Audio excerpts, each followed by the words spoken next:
Salut tout le monde, on se retrouve aujourd'hui pour la présentation d'un petit PC de chez MSI, disponible à partir de 800 €, le Nightblade M1.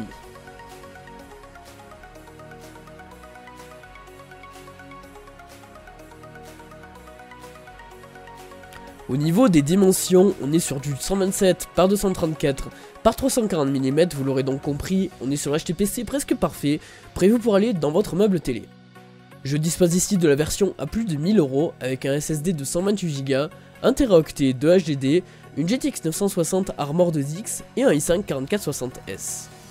A noter également que ce PC dispose d'une petite carte Wi-Fi sur la carte mère, ce qui est vraiment un bon point. Si vous avez votre PC dans votre meuble télé, vous n'aurez pas forcément la possibilité de le câbler, donc c'est vraiment un très bon point.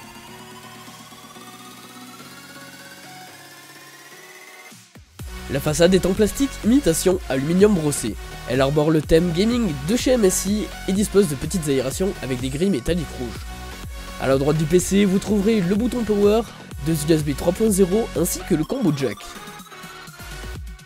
Vous trouverez un lecteur graveur bien pratique pour regarder des films ou encore installer des gros jeux quand on a une mauvaise connexion. Sur le côté droit, on retrouve une large grille d'aération qui nous laisse entrevoir la carte graphique qui est une GTX 960 et je vous invite à regarder ma vidéo sur cette dernière si vous voulez avoir plus d'informations, le lien sera dans la description. À l'arrière de la carte mère, vous aurez 6 prises jack, 2 ports USB 3, 4 ports USB 2, un port Gigabit LAN, un DisplayPort, un HDMI et un port PS2. Sur la carte graphique, on retrouve 3 DisplayPorts, un HDMI et un DVI. Pour démonter le PC, tout est très bien pensé, deux vis suffisent pour enlever le capot du boîtier. On peut tout de suite apprécier l'architecture intérieure très bien pensée ainsi que le cable management plutôt travaillé.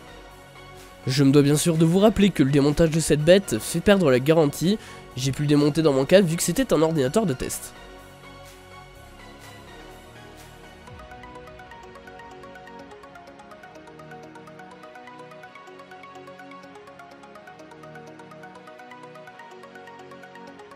Sur le dessus, on retrouve un emplacement SSD très bien pensé, ce dernier est rempli par un SSD Transcend de 220 Go qui offre de très bonnes performances.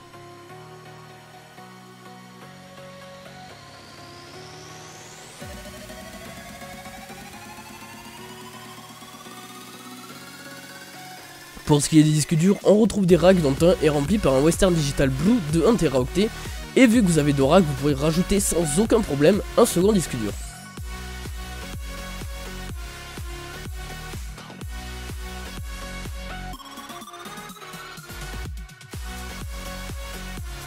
Pour démonter la carte graphique, il suffit d'enlever quelques vis et on s'aperçoit du système de ventilation avec une turbine qui permettra de garder le i5 sous les 65 degrés. Malgré des performances relativement bonnes, je trouve qu'il est pas très silencieux en idle, mais malgré ça, il est relativement acceptable lorsqu'il est en charge.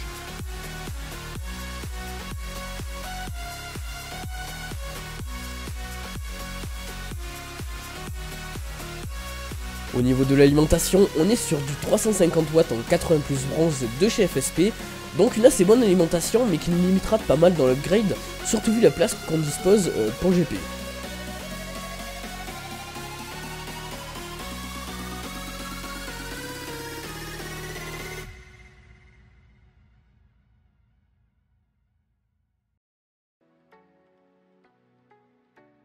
Passons tout de suite au test, vous pouvez voir que le PC est assez joli et je trouve même qu'il rend plutôt bien à côté d'un écran 24 pouces contrairement à ce que je pouvais penser.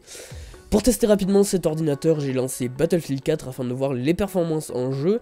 Si vous voulez avoir plus de tests, je vous invite à regarder ma vidéo sur la GTX 960 qui sera dans la description. On est donc à 60 fps de moyenne sur BF4, ce qui est assez bon, donc vous pourrez jouer sans problème au dernier titre sans souci. Pour ce qui est des autres utilisations, vous serez serein avec le i5 et les 8 Go de RAM, donc vous pourrez facilement commencer à faire du montage sans problème. Au niveau des nuisances sonores, comme je vous le disais tout à l'heure, on est quand même assez élevé, mais on reste dans l'acceptable, on n'entend pas le PC en jeu avec un casque. C'est vraiment un idle, je trouve qu'il est un petit peu trop silencieux par rapport à d'autres PC qu'on pourrait monter nous-mêmes. Pour terminer, je dirais que c'est un très bon PC compact. Son seul point négatif restera pour moi son prix, qui reste plus élevé que le prix d'un PC compact créé par nos soins, malgré de très bonnes idées comme la capacité de stockage, l'évolutivité ou même encore le lecteur CD. Sur ce, c'était tout pour la vidéo de présentation du MSI Nightblade M1. N'hésitez pas à vous abonner, à partager, à liker et à commenter pour me dire si cette vidéo vous a plu. Sur ce, ciao tout le monde.